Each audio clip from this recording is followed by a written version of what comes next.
Nagkaroon nga ng media conference ang SB19 sa Singapore. Ito ay posted at nakatag naman, engineer din ito ng 18 official group Facebook page.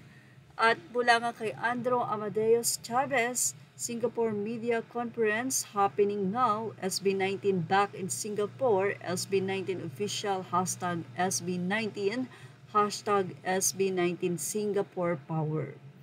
Anyway, marami na nga ang sobrang nag-aabang sa mga OFW na makakapanood ng simula at wakas Asia sa Singapore, at ito nga ay magsisimula sa August 24. Kaya naman sabi nga natin, naghahanda na ang mga nakabili ng tickets na galing sa ibang bansa. At alam natin, merong galing ng US, ng Pilipinas, ng Hong Kong, ng Taiwan. Well, maybe ng Taiwan kasi magkakaroon naman din sila ng concert sa Hong Kong.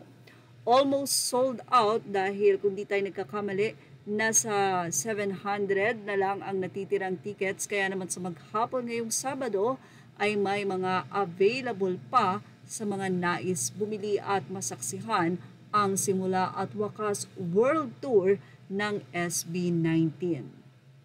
Sa nasabi nga pong media conference na ito, wala pang ilang napapahayag o naibabahagi kung ano-ano nga ba ang mga natanong at sinagot ng SB19.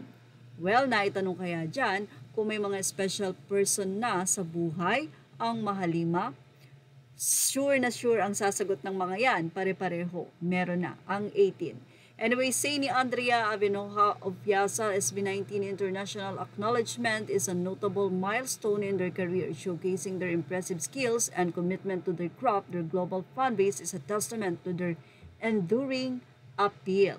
So napakaganda po ng ibinahagi na ito ng isang fan ng SB19 na talaga namang sobrang mahal na mahal nila. Mula nga kay Mary Ann Lim Supelana, mahal kong lima, apaka-busy nyo, happy seeing this event, grabe.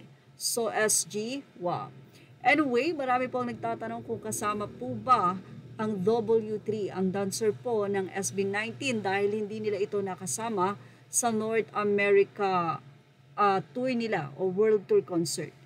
Narito po ang ibinahagi ng isang netizen mula kay Hazel Santa Romana. Aniyan, saya-sayang nasa ibang flight ang mga bano. Thank you for being accommodating, W3 official. Tumutok lang po for more SB19 updates. Thank you for watching. Images are all ready to the rightful owners. Please like, share, and subscribe.